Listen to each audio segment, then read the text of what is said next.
کہتے ہیں، میاں کہتے ہیں، آپ نے کھل کے محبت نہیں کی ہے، آپ نے کھل کے محبت نہیں کی ہے ہم سے، آپ بھائی نہیں کہتے ہیں، میاں کہتے ہیں، اور شاعری بھی میری رسوائی پہ آمادہ ہے، میں غزل کہتا ہوں سب مرثیہ خواں کہتے ہیں، میں غزل کہتا ہوں سب مرثیہ خواں کہتے ہیں۔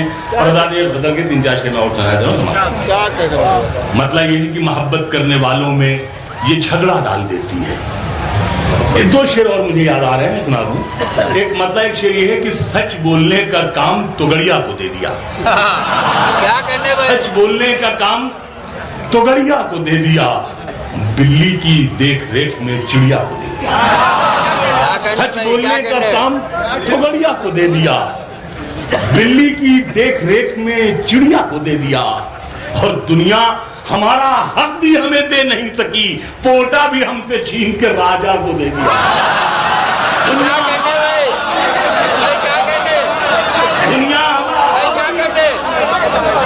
پوٹا بھی ہم سے چھین کے راجا کو دے دیا، پوٹا بھی ہم سے چھین کے راجا کو دے دیا، پوٹا بھی ہم سے چھین کے راجا کو دے دیا۔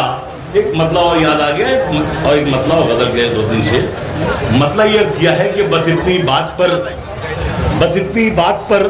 اس نے ہمیں بلوائی لکھا ہے، بس اتنی بات پر اس نے ہمیں بلوائی لکھا ہے، ہمارے گھر کے ایک برتن پہ ISI لکھا ہے، بس اتنی بات پر اس نے ہمیں بس اتنی بات پر اس نے ہمیں بلوائی لکھا ہے، ہمارے گھر کے ایک برتن پہ ISI لکھا ہے۔ اور غزل کا میں یاد کر رہا تھا کہ محبت کرنے والوں میں یہ جھگڑا ڈال دیتی ہے، محبت کرنے والوں میں یہ جھگڑا ڈال دیتی ہے، سیاست دوستی کی جڑ میں مٹا ڈال دیتی ہے، محبت کرنے والوں میں یہ جھگڑا ڈال دیتی ہے، سیاست دوستی کی جڑ میں مٹھا ڈال دیتی ہے، اور طوائف کی طرح اپنی غلط کاری کے چہرے پر، طوائف کی طرح اپنی غلط کاری کے چہرے پر حکومت مندر اور مسجد کا پردہ ڈال دیتی ہے،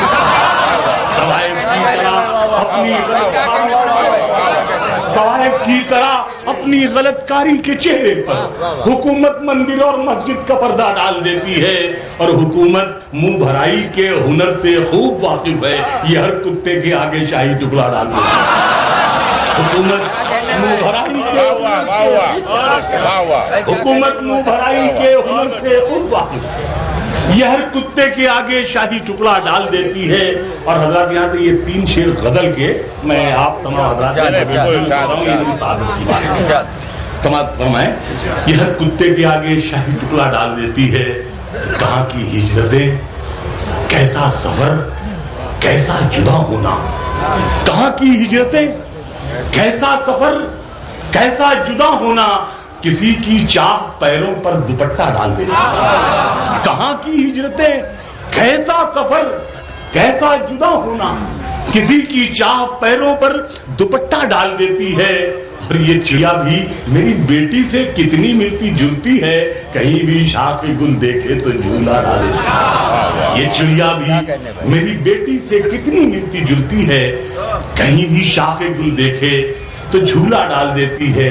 اور شعر آخر حضرات یہ ہے کہ بھٹکتی ہے ہوس دن رات سونے کی دکانوں، بھٹکتی ہے ہوس دن رات سونے کی دکانوں میں، غریبی کان چھدواتی ہے تنکا ڈال دیتی ہے، میں غم دنیا بھی پل گیا، سکے کئی کھڑے تھے تو کھوٹا بھی ڈل گیا۔ میں اپنے اس حقیر و فقیر کلام کے بعد 10 بستہ گزارش کر رہا ہوں اپنے بڑے بھائی اور محترم شاعر جناب تمنا جمالی سے کہ وہ تشریف لائیں اور اپنے کلام سے نوازیں۔ محترم تمنا جمالی۔ غریبی کان چھدواتی ہے دن کا ڈال دیتی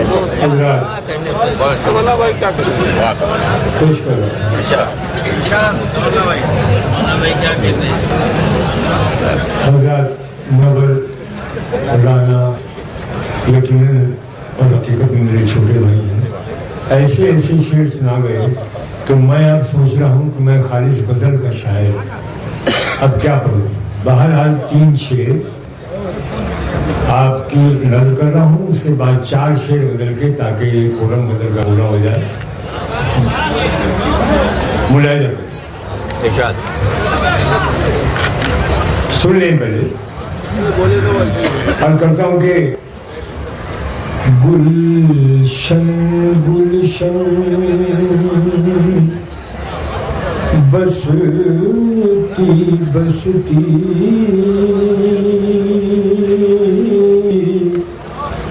اور کبھی ویرانوں میں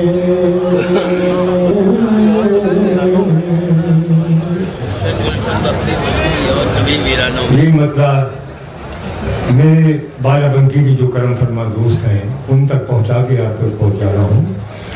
گلشن گلشن بستی بستی اور کبھی ویرانوں میں دل کا درد لیے پھرتا ہوں اپنوں میں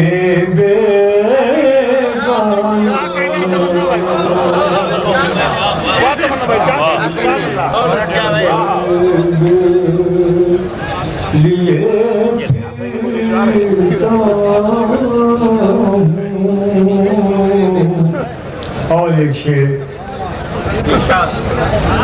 ملاحظہ کرنے آپ حضرات کی توجہ کا محتاج. یہ شعر صحرا کا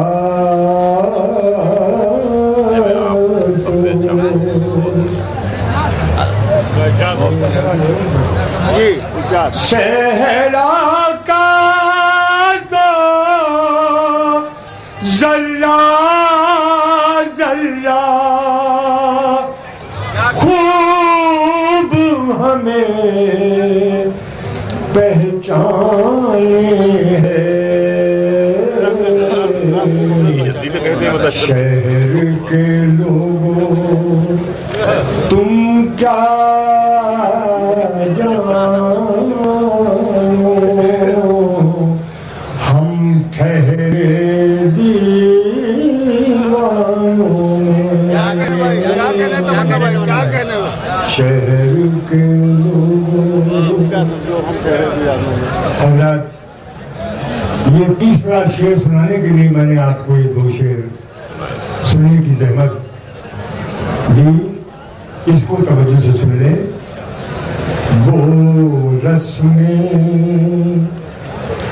وہ تہذیبیں سب آج تمنا ختم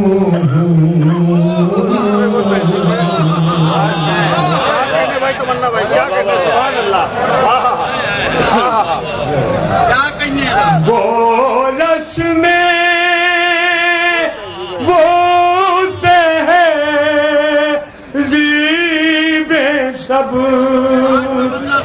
آج تمنا ختم ہوئی. نفرت کے اب پھول کھلے چاہت کے گلدان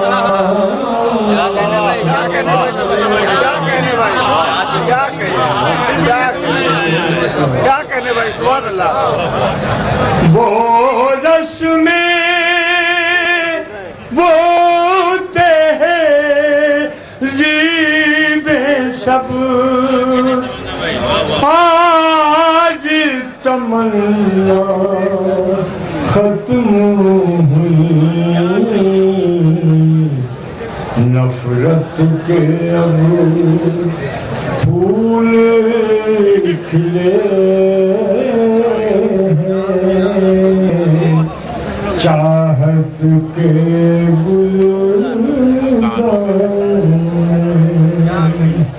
حضرات اس کے بعد 3